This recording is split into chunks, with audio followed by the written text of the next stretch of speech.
India की second Covid wave ने मुझे रियलाइज़ करवाया कि टर्म इंश्योरेंस लेना कितना ज़्यादा ज़रूरी है और कितना ज़रूरी हो जाता है कि ऐसे टाइम पे अपने चाहने वालों को, अपनी फैमिली को प्रोटेक्ट करना, एटलीस्ट फाइनेंशियली, भगवान ना करे कुछ अगर हमें हो जाए। तो ऐसे में मैंने भी टर्म इंश्योरेंस लेने का फाइनली डिसीजन लिया और बहुत सारी इंश्योरेंस कंपनीज़ इंडिया में आपको टर्म इंश्योरेंस बेचेंगे। अलग अलग तरह के प्लान्स आते हैं डिपेंडिंग ऑन किस तरह का आपको प्रीमियम चाहिए, क्या क्या एडवांस डालना चाहते हैं। पर एक चीज़ जो कंसिस्टेंट है अक्रॉस ऑल दी प्लान्स, वो ये है कि आपका जो पेमेंट प्लान है वो एक तरह से 4-5 ऑप्शन होते हैं इसमें।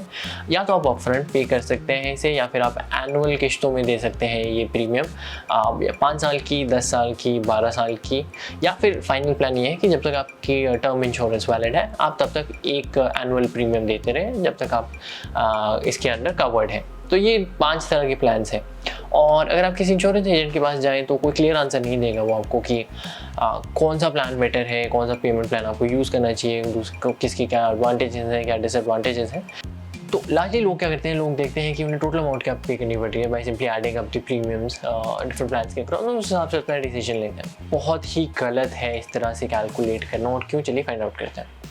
अच्छा, इस केस में मैंने एक सिंपल एग्जांपल लिया अपने ऊपर अप्लाई होने वाला। मैंने एक करोड़ की टर्म इंश्योरेंस प्लान एक लीडिंग इंश्योरेंस प्रोवाइडर से डाउनलोड किया उनका ब्रोशर, और जो उनके पे आउट प्लान्स थे वो मैं आपको सामने दिखा रहा हूँ स्क्रीन पे। 1 time payment, 5 year plan payment, 10 year plan payment, 12 year plan payment और लाइफ लॉन्ग, जो कि अगले 56 ईयर्स तक मुझे पेमेंट देनी पड़ेगी। अभी quick look on the amount shows कि भाई 1 टाइम बहुत ही सस्ता है और जो लाइफ टाइम है वो सबसे महंगा है। 9,40,000 कंपेयर टू 3,30,000 के आसपास, तो 2.5 गुना के आसपास है अगर मैं लाइफ लॉन्ग ले रहा हूँ तो। पर क्या ये सही बात है? क्या मुझे इस सेंस में, अगर मैं इस तरह से देखूँ तो मुझे तो 1 टाइम पेमेंट प्लान ही लेना चाहिए? तो चलिए समझते हैं कि क्या इसमें एक ज़रूरी चीज़ है जो आपको कोई भी नहीं बताता है। ये जादुई चीज़ है NPV, जो कि होती है net present value of money.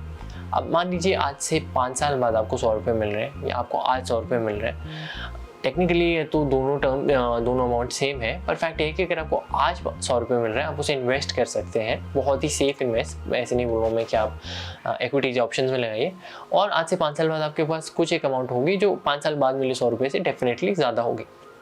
इसे बोलते हैं डिस्काउंटिंग रेट, जिस पे ये आपके जो पैसे हैं ये कंपाउंड होते हैं एनुअली। तो उसी तरह से जैसे हम कमाई की बात करें, ये खर्चों में भी अप्लाई होता है। आज से 5 साल बाद अगर आपको किसी को 100 रुपये देने पड़े और आपको आज किसी को 100 रुपये देने पड़े, तो उसमें डेफिनेटली एक फ़र्क होएगा। आज अगर आपको 100 रुपये देने पड़ रहे हैं तो 100 रुपये की वैल्यू ज़्यादा है, जबकि अगर आज से आपको 5 साल बाद देने पड़ रहे हैं तो उसकी कम है। तो इसलिए बहुत ज़रूरी है NPV को समझना। अच्छा, NPV के 2 कोर एलिमेंट्स होते हैं। एक तो होता है टाइम, कि कितने टाइम बाद आपको पेमेंट मिलेगी या देनी होगी। दूसरा होता है डिस्काउंटिंग रेट। डिस्काउंटिंग रेट होता है एसेंशियली एक तरह से आप इसे मान लीजिए कि इंटरेस्ट जो आप उस प्रिंसिपल पे कमा सकते हैं। इंडिया में यूजुअली डिस्काउंटिंग रेट 5% के पास होता है। इसका एक सिंपल तरीका है, हम ये देख लें कि FD के रेट्स क्या हैं और उसे अगर हम टैक्स निकाल दें तो हमें कितने पैसे मिल रहे हैं। बहुत ही एक्यूरेट नहीं है, थोड़ा डिफरेंस होता है, बट लार्जली एक आपको आइडिया दे देता है डिस्काउंटिंग रेट का। तो अभी जैसे इंडिया में डिस्काउंटिंग रेट लगभग 4.25% के आसपास है, और वो इसलिए क्योंकि RBI ने रेट्स बहुत कम किए हैं, मॉनिटरी ईजिंग की है कोविड के रिस्पॉन्स में। पर टिपिकली इन नॉर्मल ईयर 5% के आसपास होता है ये डिस्काउंटिंग रेट। NPV निकालने का एक फॉर्मूला होता है जो आप स्क्रीन पे नीचे देख सकते हैं, जिसमें डिस्काउंटिंग रेट और टाइम दोनों यूज़ किए जाते हैं। और ये फॉर्मूला यूज़ करके चलिए फाइंड आउट करते हैं कि जो हम प्रीमियम पे कर रहे हैं इस एग्जांपल में, उसकी क्या वैल्यू आती है इन डिफरेंट पेमेंट प्लान्स। तो जैसे आप देख पा रहे हैं कि सबसे ज़्यादा पेमेंट मुझे देनी पड़ रही है अगर मैं 1 टाइम पेमेंट कर रहा हूँ, और अगर मैं 5 ईयर, 10 ईयर, 12 ईयर या लाइफ लॉन्ग प्लान ले रहा हूँ तो इसमें लगभग सेम अमाउंट ऑफ प्रीमियम जा रहा है 3,14,000 रुपये के आसपास, जो कि थोड़ा सा कम है 1 टाइम पेमेंट से। तो काफ़ी हैरानी की बात है, मतलब मुश्किल होता है शुरू में थोड़ा समझना ये कॉन्सेप्ट, पर आप देखेंगे कि आप नो मैटर कोई भी प्लान ले, 5, 10, 12 या लाइफ टाइम, जो आपको वैल्यू देनी पड़ रही है वो बिल्कुल सेम है, कोई फ़र्क नहीं है उसमें। तो ऐसे में सेंस बनता है कि सबसे लॉन्गेस्ट जो प्लान है पेमेंट प्लान, उसके साथ जाए। अब चलिए एक और सिनेरियो रिज्यूम करते हैं जिसमें डिस्काउंटिंग रेट थोड़ा सा ज़्यादा है। ऑब्वियसली इन्फ्लेशन भी ज़रूरी नहीं है कि भविष्य में 5% के आसपास रहे, बढ़ सकती है, बहुत ज़्यादा भी बढ़ सकती है, हाइपर इन्फ्लेशन भी हो सकती है या वेरी हाई इन्फ्लेशन हो सकती है। हमने 2 सिनेरियोज और लिए हैं, 7% डिस्काउंट रेट और 10% डिस्काउंट रेट।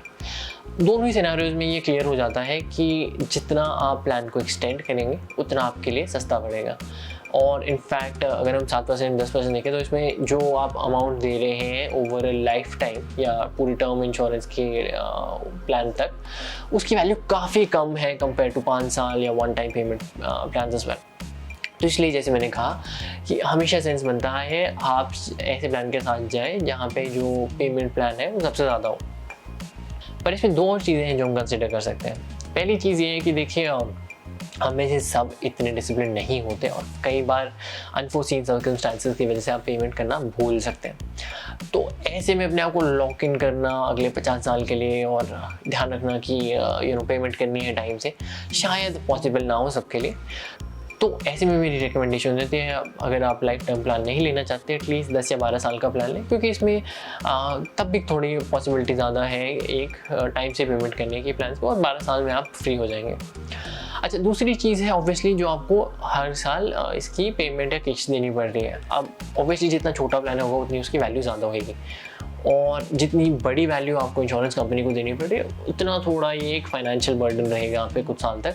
रादर देन अगर आप छोटी छोटी पेमेंट बहुत लंबे टाइम तक करते हैं तो इतनी इशू नहीं आता है पेमेंट करने में। तो इसीलिए अगेन अगर आप एक लॉन्ग टर्म प्लान ले रहे हैं पेमेंट के लिए, वो थोड़ा ईजी होता है ऑन योर वॉलेट और ज़्यादा फ़ायदेमंद रहता है। तो ये कुछ फैक्टर्स हैं जो ज़रूरी है समझना इंश्योरेंस लेते हुए और डिसाइड करते हुए कि कौन सा टर्म प्लान लेना है आपको या कौन सी पेमेंट प्लान लेना है आपको।